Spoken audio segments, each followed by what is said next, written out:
One short sentence from the Bible can shatter our idea of heaven.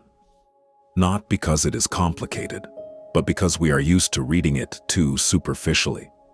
For most people, the picture is simple: God on the throne, angels nearby, and the silence of heavenly order. But in the ancient texts of the prophets, a strange scene appears. Not one throne, not a lone ruler, a gathering, a heavenly council, where voices are heard, where decisions are made, where the fate of nations is discussed. The prophets describe the moment when God turns to someone next to him and asks a question, not to people, not to the earth, to heavenly beings. Who are they? Why are they there? And why have most modern believers never heard of this scene? Because if you read these texts carefully, it becomes obvious. In the most ancient biblical worldview, God does not rule alone. And this discovery changes much more than it seems. Next, we will uncover one of the most underrated passages in ancient writings. A scene where the prophet sees what most people have never even noticed. And believe me, when this picture comes together completely, heaven will never look the same again. But first, we need to understand one thing.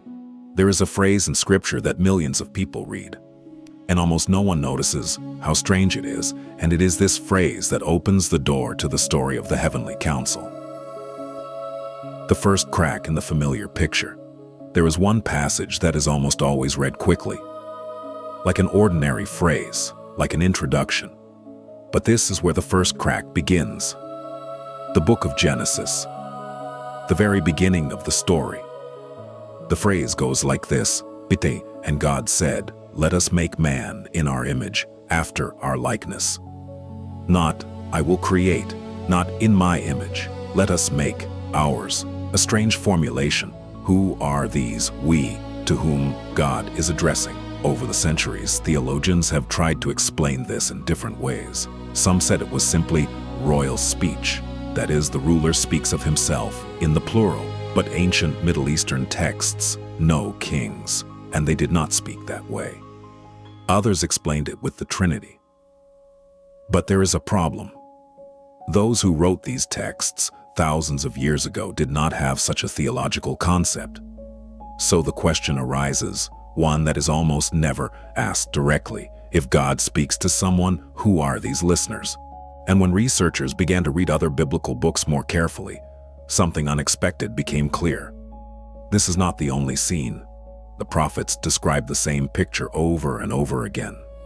A heavenly throne, and around it, a gathering of beings who listen, consult, and receive decisions. It doesn't look like a lonely throne. It looks like a council, a heavenly council. And this is where it becomes clear. Genesis only hinted at something much bigger. But one prophet saw this scene in its entirety. His name is Micah, and what he described looks more like a heavenly government than the picture of paradise we are used to. This scene is rarely talked about because when you read it carefully, it raises questions that not everyone is ready to answer. And now we will look at this moment, the moment when the prophet suddenly saw a meeting of the heavenly council. The scene the prophet saw in heaven. The prophet Micah did not plan to see what he saw. He was summoned to the king to confirm a favorable prophecy. Other prophets had already told the ruler what he wanted to hear: victory, triumph, blessings. Everyone said the same thing. One voice, one mood, no anxiety. But when Micah was given the floor, he suddenly described a scene that had nothing to do with the earthly throne. He said, "I saw the Lord sitting on the throne, and all the heavenly hosts stood on his right and on his left, not an empty sky." Not silence, a gathering. And then something even stranger happens. God addresses this gathering with a question, not with a command, with a question. Who will persuade King Ahab to go to war so that he will die there? And then something begins that is more like a council than a throne room. The text says, one said this, another said that. That is, different proposals were made, ideas were discussed, and suddenly, one being steps forward. He says, "I will do it." God asks, "How exactly?" And the answer is, "I will become a spirit of falsehood in the mouths of his prophets." And then God responds briefly, "Go, you will convince him." The scene ends. The decision is made. But this story reveals something important. In it, heaven does not look like a silent hierarchy, nor does it look like a crowd of obedient beings. It looks like a council, where voices are heard, where solutions are proposed, where God listens and approves. It is a completely different picture of the spiritual world. And what is even more surprising is that Micah is not the only one who describes such a scene. Another prophet who lived centuries earlier saw an even larger gathering, and there a word was spoken that many read, but almost no one notices. The word Elohim. And it is this word that reveals the deepest part of this story. Because when you understand who this word really means, the picture of the heavenly council becomes much bigger and much more complex. A word that changes the whole picture. There is one psalm that looks almost like a poetic text. Most people read it quickly, as if it were a beautiful metaphor. But if you pause, it becomes clear. The author is describing a court scene. Psalm 82 begins with words that sound unusual even for the Bible. God stands in the assembly of Elohim. Among Elohim, he judges. This is a very strange line. The word Elohim is usually translated as God, but here it appears twice. The literal meaning is Elohim stands among the Elohim, and here most translations make one small change. The second time the word is translated as gods, judges, or heavenly beings. Otherwise, the text would look too strange, but the ancient Hebrew language is quite straightforward. There is God above all, and there are other spiritual beings who are also called by the word Elohim, not because they are equal to him, but because they belong to the spiritual world. And the psalm describes, at the moment when God addresses them with a stern accusation. He says, "Why do you judge unjustly? Why do you support the wicked? Why don't you defend the weak?" That is, these beings have power. They have responsibility, and they failed. And then the verdict is pronounced, words that sound almost like a blow. I said, "You are gods, you are all sons of the Most High, but you will die like men." This is not poetry. This is a scene from the heavenly court, and it shows something very important. In the ancient worldview of the Bible, God created spiritual beings who were entrusted with ruling parts of the world. They were part of the heavenly council, but some of them became unjust. And this is where the story begins that explains one of the greatest mysteries of the spiritual world, why the Bible talks so much about spiritual warfare, why nations fell into darkness, and why the prophets constantly spoke of invisible forces behind history, because what began as a heavenly council eventually turned into a heavenly conflict.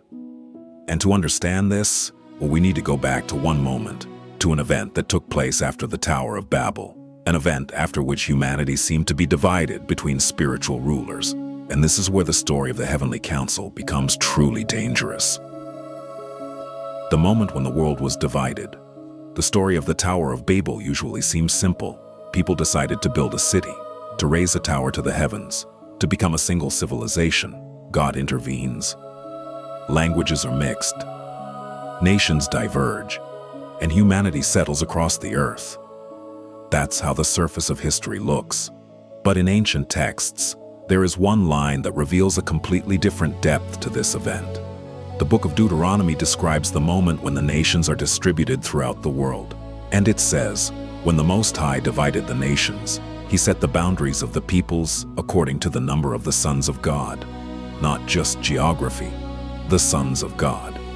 In biblical language, this word almost always means spiritual beings, members of the heavenly world. And the text speaks of something very specific. After the division of the nations, each nation found itself under spiritual rule. In other words, earthly history received heavenly rulers. This explains a strange thing that the prophets mention again and again. Behind the nations stand invisible forces. The book of Daniel describes a scene in which an angel says to the prophet, "The prince of Persia opposed me for 21 days. Persia is a state, but the prince of Persia is not a person. He is a spiritual ruler. And another is mentioned nearby, the prince of Greece. That is, behind the great empires stood spiritual forces that influenced history. And here the history of the heavenly council takes a dark turn. For Psalm 82 has already shown that some of these beings became unjust. They began to rule over the nations in a way that was not intended. And then a question arises that changes everything. If some of the heavenly rulers became corrupt, why didn't God just destroy them right away? Why did He allow history to continue? The answer to this question leads us to one of the most radical ideas in the ancient Bible. And it is connected with humanity. Because at a certain point in history, it became clear. God is preparing another government for the future world. And suddenly, a new candidate appears in this story. Not angels, people. And this is where the most daring part of this whole story begins.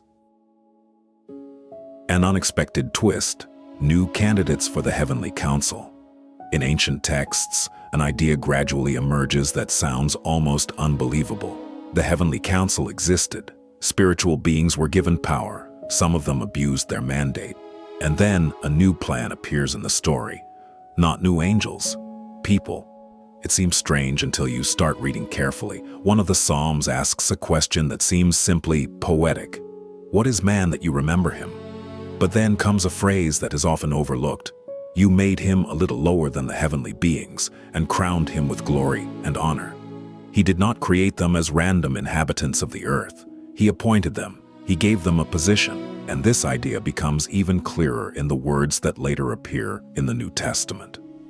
The Apostle Paul says something so radical that many readers don't even notice the magnitude of this statement. He writes, "Don't you know that the saints will judge the world? Don't you know that we will judge angels?" It sounds almost impossible, humans judging angels, but if we recall all of previous history, this phrase suddenly makes sense. The heavenly council existed.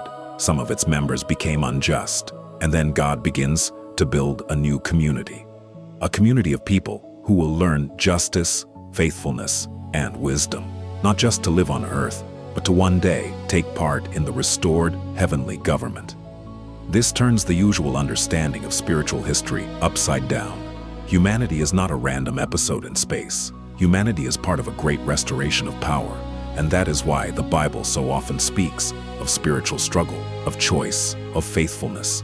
This is not just morality. It is preparation for a role that most people do not even suspect, and this is where the story of the heavenly council reaches its final level. Because if this picture is correct, then humanity does not just live in the world. Humanity is in the midst of a cosmic transition of power. And the finale of this story speaks of the moment when the heavenly government will be completely changed. This is what the prophets are talking about when they describe a new heaven and a new earth. And this picture looks completely different from how it is usually imagined. A new heaven and a new government. When the prophets spoke of the future, they did not simply describe a renewed world. They spoke of the restoration of order, because if you read the biblical texts carefully, it becomes clear that the main problem in history is not just human sin. The problem is much broader. It is broken government. Nations have fallen under the influence of forces that have not fulfilled their calling. The spiritual rulers, who were entrusted with governing the world, have lost their justice, and the history of humanity gradually turned into an arena of struggle. That is why the prophets spoke of the day when God would gather all rulers together, not only earthly ones. Isaiah describes a scene that sounds almost like a continuation of Psalm 82. He says, "The Lord will judge the heavenly army in heaven and the kings of the earth on earth." This is a double judgment. Heaven and earth, spiritual rulers and human kings, and after that, a new era begins. In the book of Revelation, this scene becomes even clearer. The city descends from heaven. God is among the people, and one phrase is spoken that explains the future order. They will reign. Not just live. Reign. This word means participation in power. That is, the future world does not look like endless peace without roles and responsibilities. It is a renewed reign where justice will no longer be destroyed, and here the story of the heavenly council will come to a close. What began as a gathering of spiritual beings at the heavenly throne will end with a new community, where people who have remained faithful will participate in the restored order. This is not a popular topic. It is rarely mentioned in sermons. It is hardly explained in modern theology. But it runs through dozens of ancient texts, and when you put all these fragments together, something unexpected becomes clear. Heaven in the biblical worldview is not just a place. It is a government. And that is why the last words of this story sound so powerful. Because they change the way we look at ourselves, at history, and at the spiritual world. And now it's time to see the final picture, the one that explains why this topic is so important. The one that changes the whole picture. When all these fragments are put together, a picture emerges that is almost never shown in its entirety. The ancient prophets did not see heaven as an empty throne room. They saw a gathering, God on the throne, surrounded by spiritual beings, a council where decisions were made that affected the history of nations. This council was given authority. Some of its members abused their role. Justice was lost, and the world gradually plunged into strife. But the story does not end there, for the Bible tells not only of the fall, it speaks of the restoration of power, and at the center of this restoration suddenly appears the one whom no one expected, a human being, not as a random inhabitant of the earth, not as a temporary guest in space, but as a being whom God is preparing to participate in a new order. That is why the prophets spoke of a new heaven and a new earth. That is why the apostles wrote about the future reign, and that is why the history of humanity has never been just history. It was part of a great restructuring of the universe. Perhaps this explains why biblical texts speak so insistently about choice, faithfulness, and justice, because it's not just about morality, it's about future role. And when you look at this story from that angle, one thing becomes clear. Heaven was never a lonely throne. It was a council, and one day it will be restored. Now the question remains open for everyone. What role will humanity play in this story? And what role will each of us play in it? If this topic has opened up a new dimension of biblical texts for you, subscribe to the channel. Here we explore those parts of the ancient writings that are rarely explained directly. And next time, we'll explore another mysterious topic. Who are the sons of God in the book of Genesis, and why their story frightened the ancient world?